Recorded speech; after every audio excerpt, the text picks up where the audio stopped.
Olá, meu nome é Fabiana Teixeira Vargas e juntamente com os meus colegas Geise, Emanuel, Melânia, Yasmin, Milene, Isabela e Isabelle estaremos apresentando sobre o TOC, o transtorno obsessivo compulsivo. De acordo com o DSM-5, o TOC caracteriza-se por obsessões e compulsões, ou ambas essas condições juntas. O TOC ele foi descrito pela primeira vez por Jean-Étienne Dominique Esquirol, em 1838, que considerava como uma forma de monomania, caracterizada por preocupação excessiva por um tema ou ideia. Já mais adiante, no tempo, Freud, no contexto da psicanálise, caracterizou como uma defesa contra impulsos inaceitáveis. E a partir ali da segunda metade do século XX, com o avanço da neurociência e da psicofarmacologia, transformou-se essa compreensão e o tratamento do TOC. Atualmente é visto como um transtorno neuropsiquiátrico, com fortes componentes biológicos e genéticos e que possui influências psicológicas e ambientais. O transtorno obsessivo-compulsivo e os transtornos relacionados podem se apresentar de diversas maneiras, e incluem o transtorno obsessivo-compulsivo, mais conhecido como TOC, o transtorno dismórfico corporal ou o transtorno de acumulação, que são dois transtornos que se caracterizam por sintomas cognitivos, como a percepção de defeitos na aparência física ou a necessidade de guardar pertences. Também incluem a tricotilomania, que é o transtorno de arrancar cabelos, o transtorno de escoriação, que também são dois transtornos que se caracterizam por comportamentos repetitivos focados no corpo. Também incluem o TOC e transtornos relacionados induzidos por substâncias ou medicamentos, o TOC e transtornos relacionados devido a outra condição médica, o TOC e transtornos relacionados especificado ou não especificado. A distinção entre sintomas subclínicos e um transtorno clínico requer a avaliação de inúmeros fatores, incluindo o nível de sofrimento do indivíduo e o prejuízo causado no funcionamento do mesmo. Característica do transtorno: ansiedade, comportamento compulsivo, alívio temporário da ansiedade, pensamento obsessivo. Características essenciais do transtorno obsessivo-compulsivo TOC: obsessão ou compulsão recorrentes sucessivamente graves para consumir tempo e causar sofrimento à pessoa.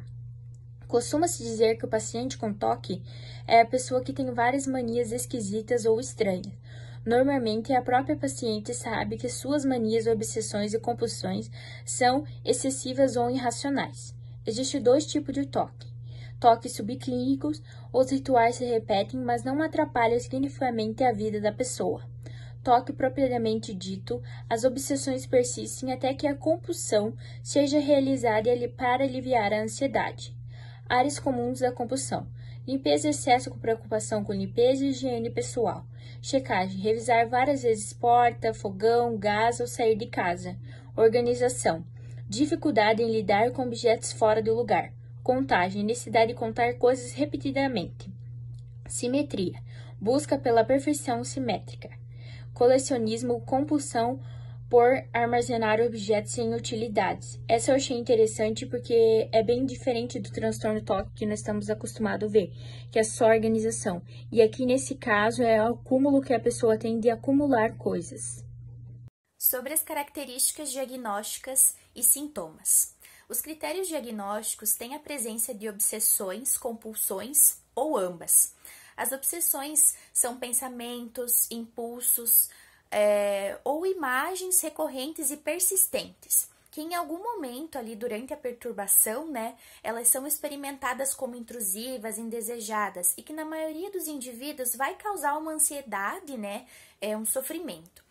Compulsões são comportamentos repetitivos, como lavar as mãos com frequência, ou atos mentais, repetir palavras em silêncio, que o indivíduo se sente compelido, se sente obrigado a executar em resposta a uma obsessão ou de acordo com regras que devem ser rigidamente aplicadas. Essas obsessões e compulsões, elas tomam mais tempo, tomam mais ali de 1 hora por dia.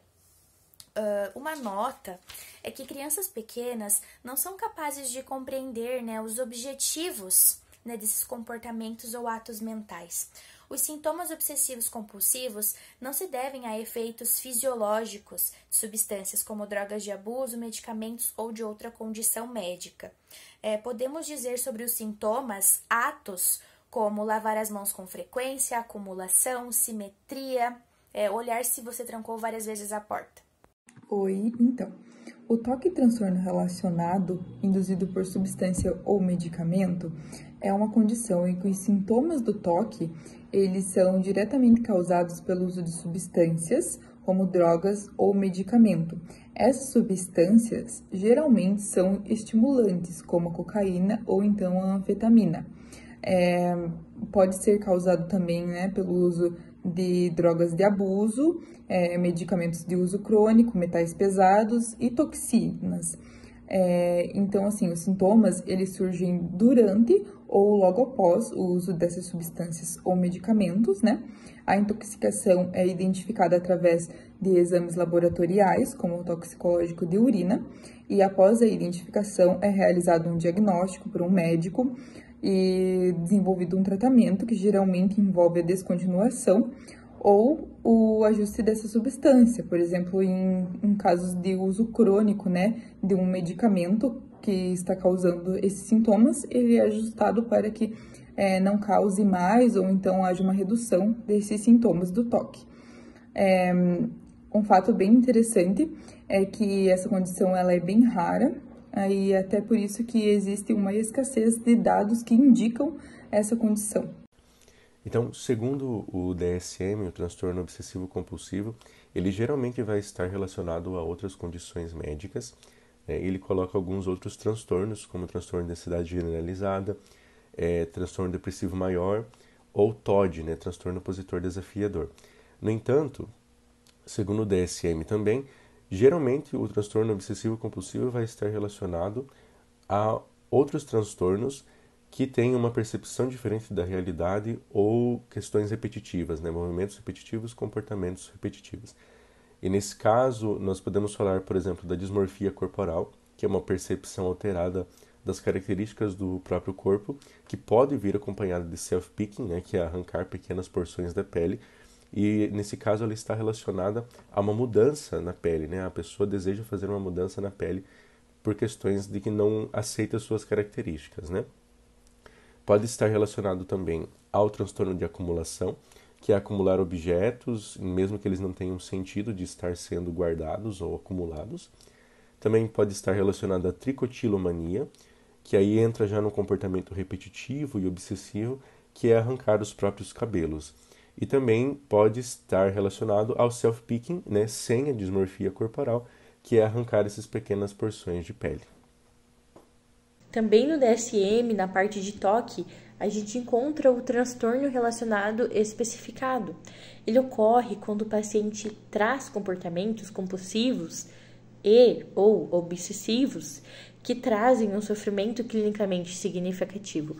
Porém, eles não satisfazem completamente os critérios diagnósticos para fechar um caso de toque ou dos relacionados que foram falados anteriormente. Um exemplo que eu trouxe foi o transtorno de comportamento repetitivo focado no corpo, que se caracteriza por movimentos repetitivos e recorrentes focados ao próprio corpo, como roer as unhas em excesso, morder os lábios, mastigar as bochechas. E lembre-se que para fechar o diagnóstico, a gente sempre leva em conta o quanto a queixa está trazendo sofrimento e atrapalhando a vida do paciente.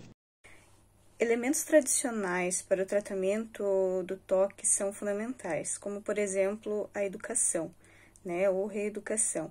Este ponto é crucial para ajudar os pacientes e a família a aprenderem a melhor lidar com as complicações e também preveni-las, né? E sendo indicado também a psicoterapia, que é um elemento chave para o tratamento da maioria dos pacientes com toque. Então, a medicação, ela entra com antidepressivos, que é de grande utilidade para esses pacientes, né? Numerosas pesquisas sugerem fortemente o envolvimento da serotonina, que seria um neurotransmissor na fisiopatologia do toque.